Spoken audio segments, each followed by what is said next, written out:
Olá, você que nos acompanha. Seja muito bem-vindo e bem-vinda ao Olhar Crítico.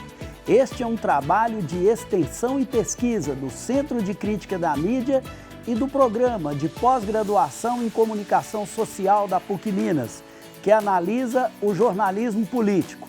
Meu nome é Hércio Sena e eu estou acompanhado pela professora e pesquisadora Nara Scabin. Olá, Nara. Oi, Hércio. Oi, Zé. Oi, pessoal de casa. Sempre um prazer estar aqui com vocês. E também pelo professor e jornalista José Milton Santos. Olá, Zé. Olá, Hércio. Minhas saudações, Nara, e as minhas saudações aos telespectadores. Hoje falaremos sobre a relação entre jornalismo e periferia, a partir da pesquisa realizada pela professora Nara Scabin.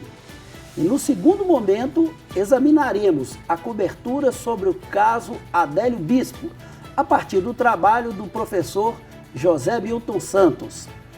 Nara, historicamente, as matérias, em geral, sobre as periferias estão sempre presentes nos meios de comunicação. De que modo elas aparecem? Olha só, Hércio, a gente pode, para falar dessa relação entre mídia, né, e periferias, a gente pode pegar o caso do audiovisual, né? Eu acho que esse é um caso interessante. O cinema, né, o telejornalismo. Então, o que a gente tem no caso brasileiro é muito interessante, porque essa presença mais recorrente das periferias na cobertura jornalística, ela é relativamente recente, né? A professora Esther Hamburger, da Escola de Comunicações e Artes da USP, tem uma pesquisa em que ela mostra que no cinema brasileiro, no telejornalismo, as periferias estiveram praticamente ausentes, né? Ou seja, não foram tratadas, foram invisíveis, né, para grande parte da mídia brasileira, até pelo menos os anos 90, virada dos anos 90 para os anos 2000.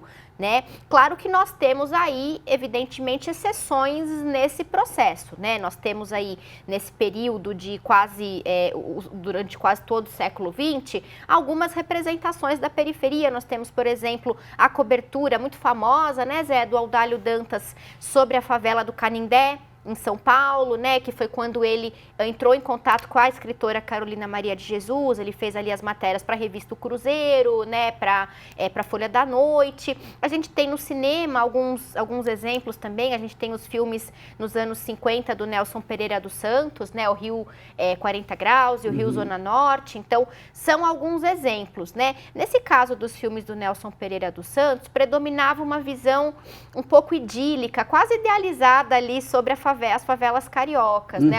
A partir da figura do samba, do sambista, a questão do samba, né? Do malandro.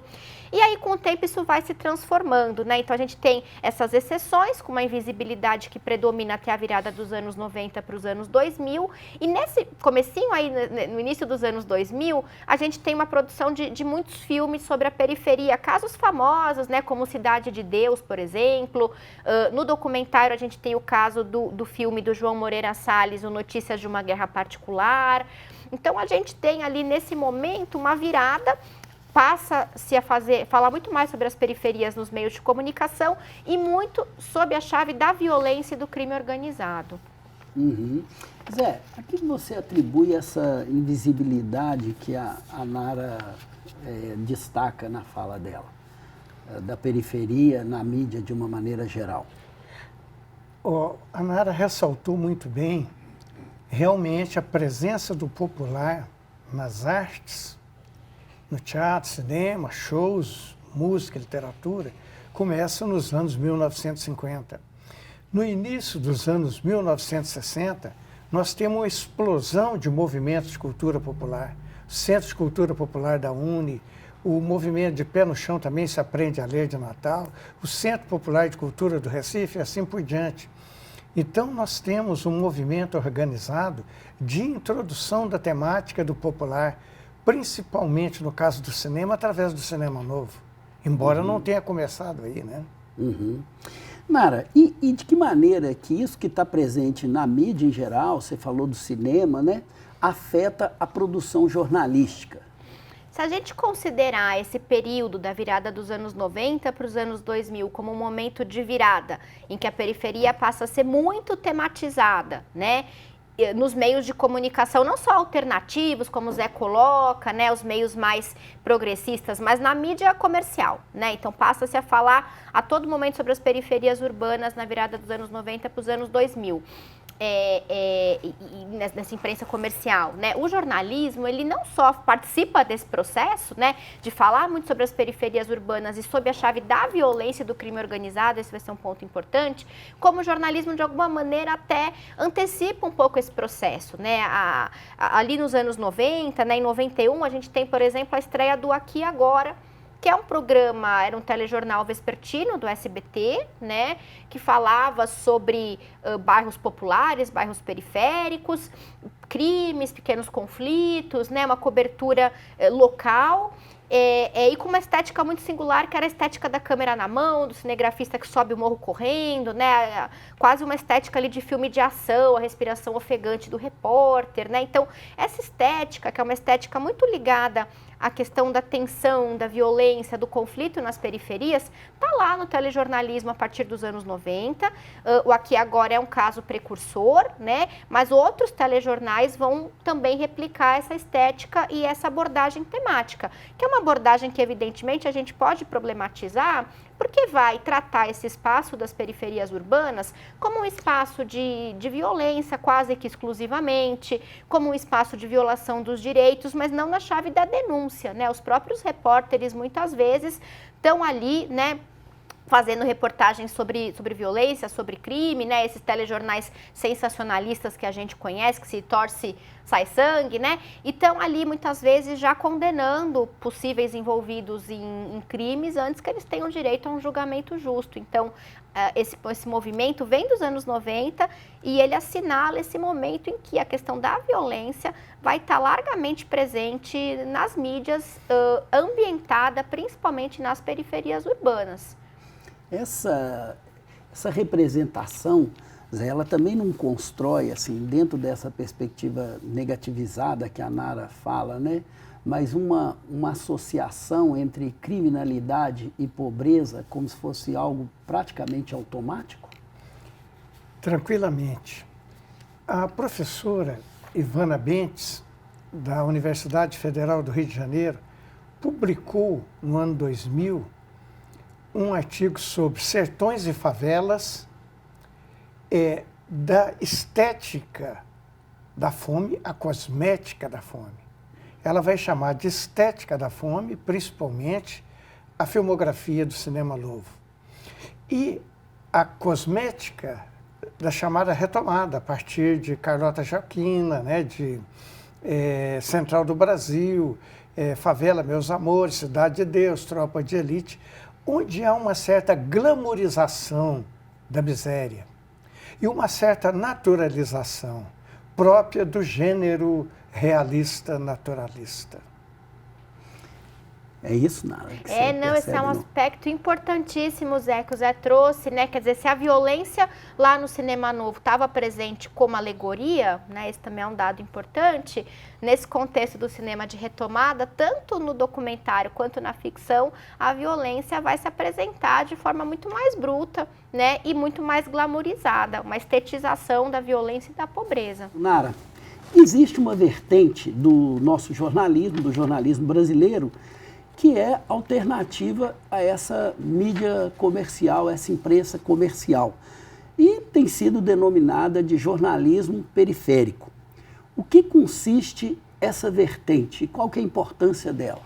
O jornalismo periférico, essa é uma expressão que vários pesquisadores, né, do jornalismo têm utilizado. Eu destaco principalmente o trabalho da professora Mara Rovida, da Universidade de Sorocaba, no interior de São Paulo. É uma vertente, como se apontou, do chamado jornalismo periférico, alternativo, né, que se coloca como uma alternativa à imprensa comercial, né, como uma outra forma, né, de fazer jornalismo em relação à imprensa comercial, principalmente sob dois aspectos, né, pela relação que esses veículos têm com as periferias urbanas. Então tem uma relação aí com o território que é fundamental, são veículos feitos, né, produzidos por jovens jornalistas que habitam, né, ou que são oriundos das periferias das grandes cidades brasileiras. Essa vertente começa ali na segunda metade da década de 2010, principalmente, né, um marco importante é a formação da rede de jornalistas das periferias em 2017 em São Paulo. Então, são jovens jornalistas que se colocam como, né, situados, inscritos nesses territórios das periferias urbanas, falam para os habitantes das periferias urbanas sobre a realidade das periferias urbanas. Então, essa relação com o território é um aspecto aí fundamental na medida, né, que marca o caráter alternativo dessa produção.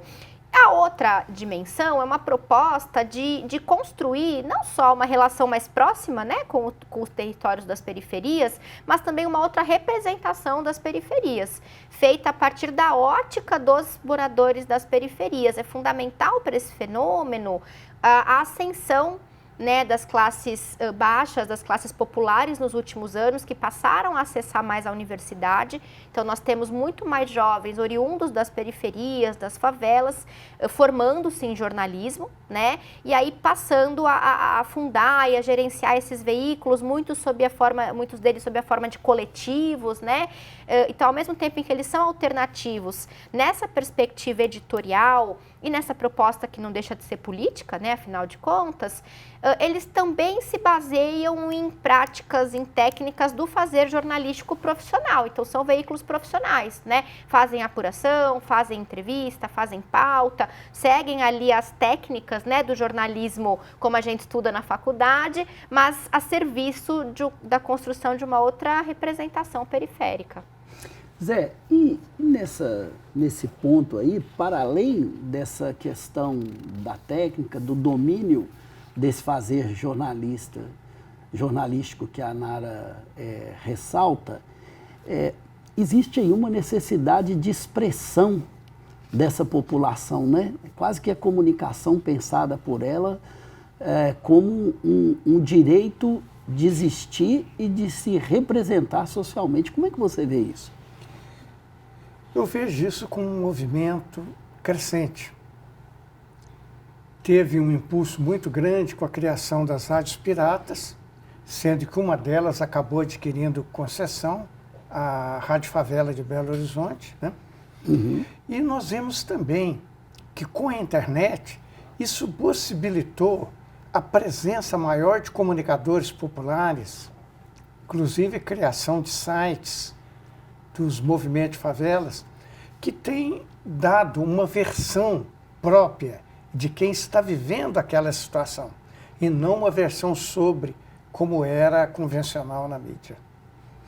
Nara, você poderia dar um exemplo assim, de algum veículo que pertence a esse campo do jornalismo periférico, e assim, detalhar um pouco que tipo de cobertura e que tipo de trabalho assim, que ele vai realizar concretamente? Uhum. O Zé já citou, né, um exemplo.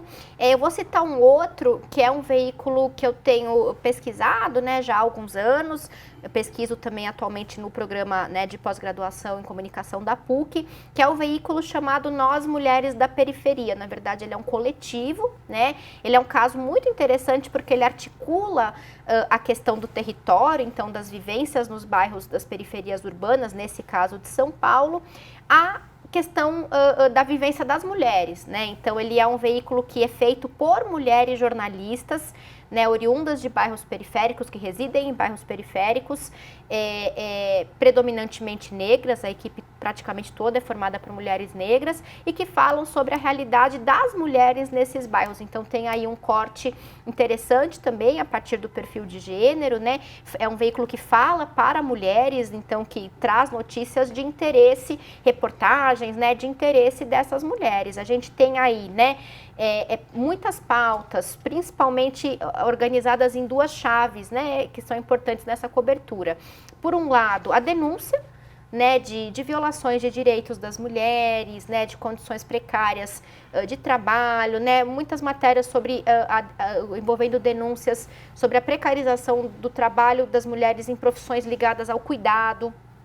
Durante a pandemia houve muitas reportagens nesse sentido, né, mulheres que tinham que trabalhar como enfermeiras, como empregadas domésticas e correndo o risco de se contaminar, trazer o vírus para casa, para os seus filhos, né?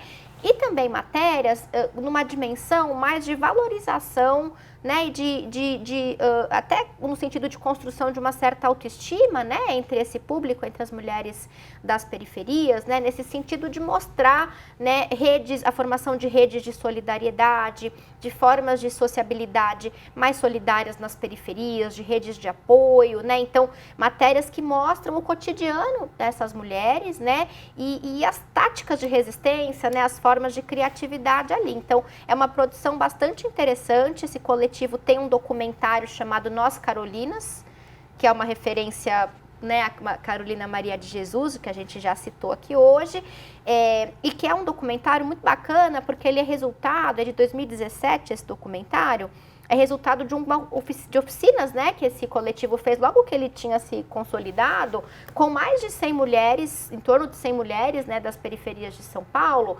mulheres de 17 a 92 anos, né, para conversar com essas mulheres sobre como que elas se sentiam representadas pelos meios de comunicação tradicionais, né, comerciais. E elas apontam, né, os estereótipos, o preconceito, uma representação muito objetificada das mulheres nas periferias, e são essas oficinas que dão origem a esse documentário com as vozes dessas mulheres, que é um documentário, de certa forma, também de crítica de mídia, né? Porque são essas mulheres fazendo a crítica da forma como elas são representadas pela imprensa. E em termos de consumo, onde é que exatamente esse trabalho circula, assim, a partir das verificações que você pôde observar? Eles têm um site, né, eles têm um portal, eles têm perfis em redes sociais, então principalmente o Instagram desse coletivo é bastante movimentado, e eles têm um perfil no YouTube, né, que é abastecido por vídeos, que é menos movimentado, me parece menos acessado, né, do que esses outros canais, principalmente o Instagram, né? Então eles têm essa circulação basicamente digital, que é o que o Zé falou, né? As redes sociais dão um impulso grande para esses movimentos periféricos. Zé, você poderia então situar para nós o que traz à tona a importância desse personagem chamado Adélio Bispo, tão comentado no Brasil dos últimos anos? Adélio Bispo de Oliveira é um pedreiro, eventualmente garçom, pregador religioso, de ultradireita, que fazia campanha na internet contra as escolas públicas que, segundo ele, literalmente, antro de formação de gays. E nós temos também, né, que a ligação do Adélio com a família Bolsonaro fica claro quando, no início de julho, ele participa de um curso de tiro na escola Ponto 18, em Santa Catarina, junto com o Carlos Bolsonaro. Esse curso durou 3 dias. 4, 5 e 6 de julho de 1918. 2018. 2018, Zé, e nesse caso do Adélio Bispo, né, o que emerge a partir desse atentado de 2018, né, do que se criou em torno de múltiplas versões em torno disso, o que emerge como desinformação em torno desse acontecimento? Isso que mais aconteceu. A desinformação foi tão grande e mesmo a disseminação de fake news, como se o Adélio fosse ligado à esquerda e, posteriormente, ligado ao PCC, Primeiro Comando da Capital. Ele teve uma curta filiação ao PSOL, durante pouco tempo, mas depois ele se filiou ao PSD do Kassab.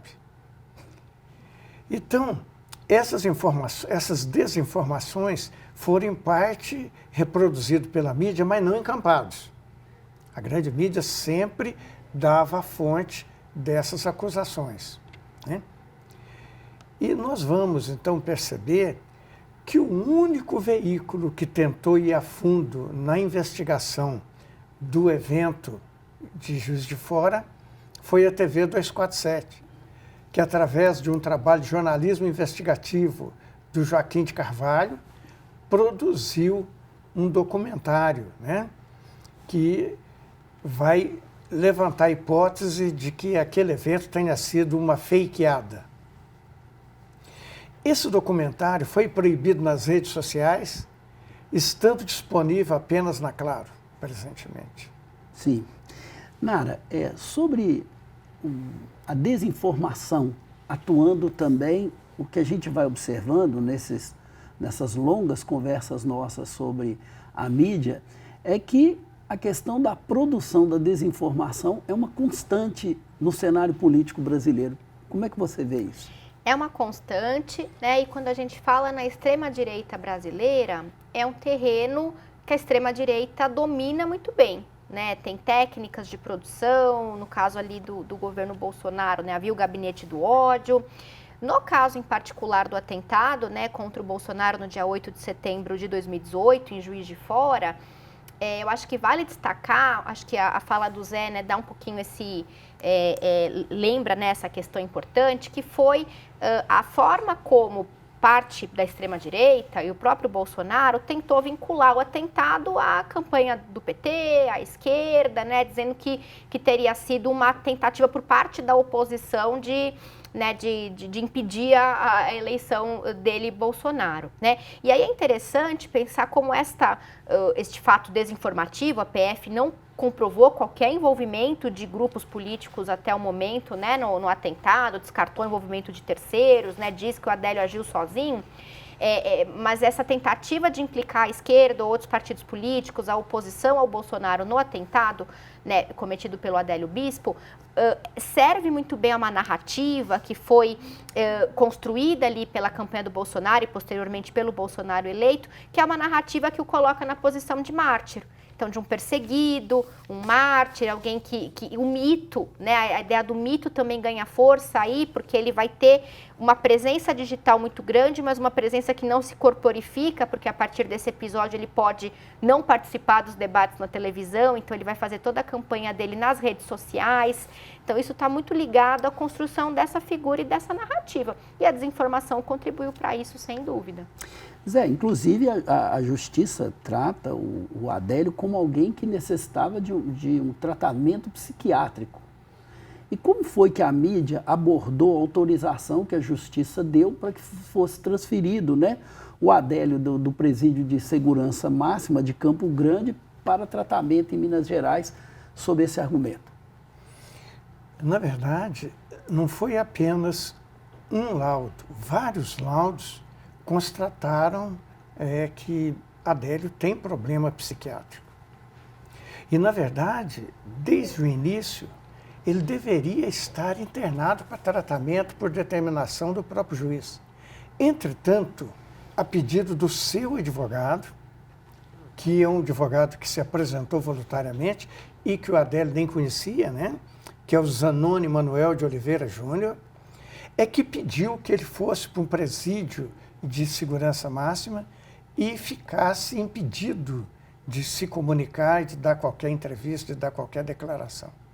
Então, portanto, essa decisão recente, ele deve, até o final do mês de julho, ser transferido para Minas Gerais para uma clínica de tratamento psiquiátrico, não mais para prisão. Isso em decorrência de 6 laudos ao longo desses 6 anos que constataram a existência desse problema. Uhum.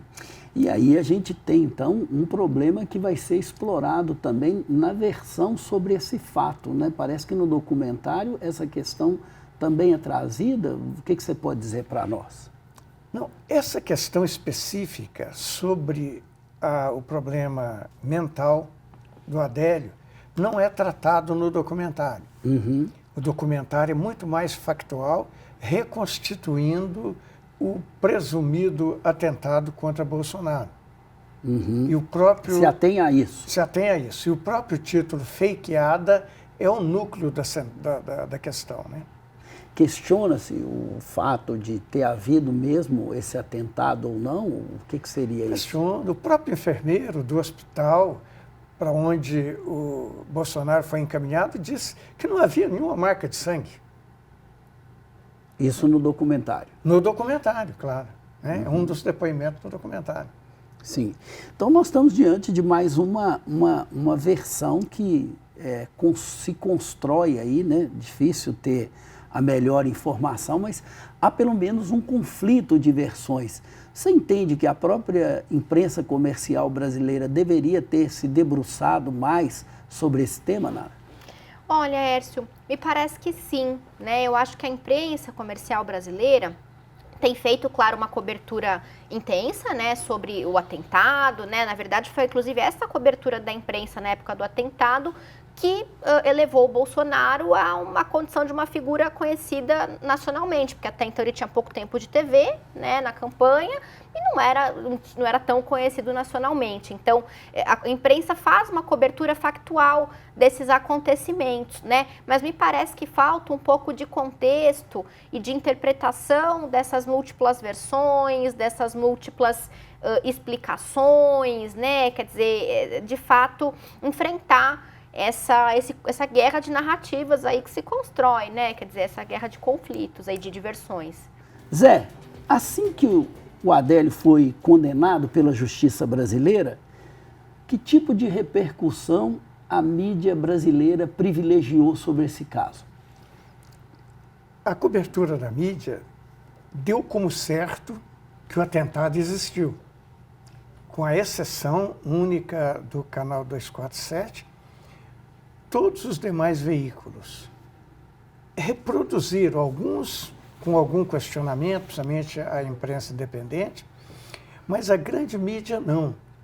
Deu como fato, como favas contadas, que realmente a facada existiu.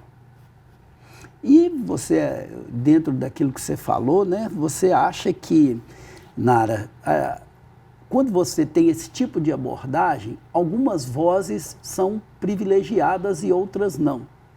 Que vozes que você entende que faltou contemplar esse importante debate da história recente do Brasil? Me parece que nessa cobertura, né, o Zé já antecipou um pouco, o tom foi bastante na imprensa comercial, aquele tom mais das fontes oficiais, né, como a gente diz no jornalismo. Então, ouviram ali, né, os porta-vozes da Polícia Federal, né, a Justiça, né, houve ali o próprio Bolsonaro deu várias declarações sobre o caso, então as fontes foram mais as fontes oficiais ali, os porta-vozes, né. Me parece que uma cobertura mais interpretativa poderia ter, de fato, adensado esse debate, principalmente a interpretativa no sentido de se pensar como que o Bolsonaro, a campanha do Bolsonaro e depois o Bolsonaro eleito, se apropriou narrativamente desse episódio para promover a sua imagem, né? Então, ao invés de, né, ir lá e cobrir o que aconteceu e repercutir aquilo, isso, na verdade, acabar servindo, né, beneficiando o próprio Bolsonaro, que construiu essa figura de mártir, né? Talvez a imprensa pudesse aí trazer vozes de especialistas da própria área da comunicação, né, da área das ciências sociais. Alguns veículos trouxeram, né, tem colunas no UOL, né? O UOL fez ali um blog chamado Entendendo Bolsonaro, que fez isso melhor, mas de forma geral são iniciativas restritas, né? Talvez essa dimensão menos oficial e mais interpretativa pudesse ter gerado um debate mais consistente. Zé, recentemente, então, um inquérito da Polícia Federal concluiu que o Adélio Bispo agiu sozinho. E como é que você viu a repercussão agora, recente, nós estamos falando de um fato que aconteceu há poucos dias, né? Como é que a imprensa reagiu a esse inquérito da Polícia Federal? E na mesma linha que a Nara respondeu, né, que vozes que emergiram nesse debate sobre essa questão? De fato, no mês de julho de 2024, pela quarta vez, a Polícia Federal declarou oficialmente que o Adélio agiu sozinho no pretenso atentado. Então é o seguinte, mas logo depois a Polícia Federal faz uma busca e apreensão no escritório do advogado Fernando Costa de Oliveira Magalhães, que era da banca do defensor, que o próprio Adélio dispensou, né, do próprio defensor, Zanoni Manuel de Oliveira Júnior. Zanoni foi advogado do assassino da Dorothy Stang em 1965. Ele foi... 2005. 2005, é. Foi advogado do Bola, Marcos Aparecido dos Santos, considerado coautor da morte de Elisa Samúdio em 2010.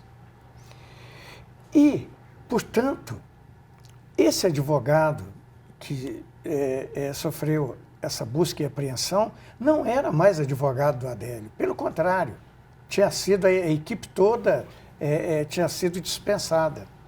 Entretanto, a gente pode constatar que a mídia deu muito mais destaque a essa possível ligação do Adélio com o PCC sem nenhuma base, sem nenhuma evidência nos fatos. Nara, o que você tem a acrescentar sobre isso? Concordo plenamente com o Zé, né? Esse possível envolvimento do Adélio com o PCC foi muito tratado pela imprensa, pelo jornalismo, pela imprensa comercial, né? E aí é curioso observar como essa versão, esse possível envolvimento ecoa uma narrativa que o próprio Bolsonaro tenta construir há muito tempo, que é de que o Adélio foi, né, agiu ali com envolvimento ou com o crime organizado, ou com a esquerda, né? Então, de alguma maneira, a imprensa também muitas vezes acaba contribuindo né, para a produção dessas cortinas de fumaça que só servem para atrapalhar a investigação. Tomando partido, né, nesse relato, não é isso? É isso mesmo. Bom, nossa conversa aqui vai ter que se encerrar agora, porque chegou a hora do nosso momento panfletagem, esse momento importante onde a gente vai trazer as nossas dicas culturais para os nossos espectadores.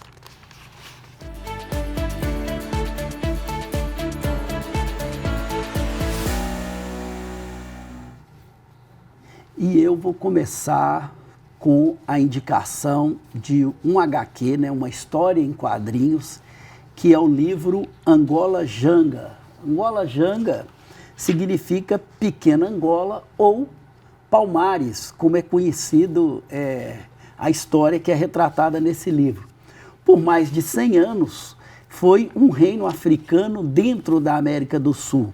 Macaco, que era a capital de Angola Janga, tinha uma população equivalente às maiores cidades brasileiras da época. E seu líder maior, Zumbi, né, virou lenda e inspiração para a criação do Dia da Consciência Negra, Zumbi dos Palmares. Então, uma forma de retratar a história dessa importante liderança brasileira do povo negro, né? Enfim, trago aí para vocês uma indicação dessa HQ. E eu gostei tanto desse livro, mas tanto que ele me estimulou, inclusive, a escrever um artigo na revista Rumores, da ECA USP, sobre essa obra, na qual eu trato aí como uma importante obra cultural que reforça o reconhecimento desses heróis das populações, como a gente homenageou aqui hoje, né, falando do jornalismo, dessas populações excluídas. Nara, sua indicação? Bom, eu trouxe a indicação de um podcast, né, o podcast Mano a Mano, que é uma produção original do Spotify, é um podcast de entrevista apresentado pelo rapper Mano Brown, né, muito conhecido como o MC do grupo Racionais MCs. Ele é um podcast que tem, né, 4 temporadas, mais de 70 episódios. Né, o Mano Brown se mostra ali um excelente entrevistador, né? Então a cada episódio ele traz convidados, muitos deles da política, dos movimentos sociais, né, do entretenimento, e que nessas entrevistas, de alguma maneira, o Mano Brown se mostra um pensador do Brasil, né? Ele está ali nessa posição de pensar o Brasil, e é muito interessante porque mostra também essa passagem do Mano Brown, né, de uma cena mais periférica, do hip hop em São Paulo, né, do rap, para uma cena mais mainstream, que é um podcast do Spotify. Né? Legal. Zé, sua indicação de hoje?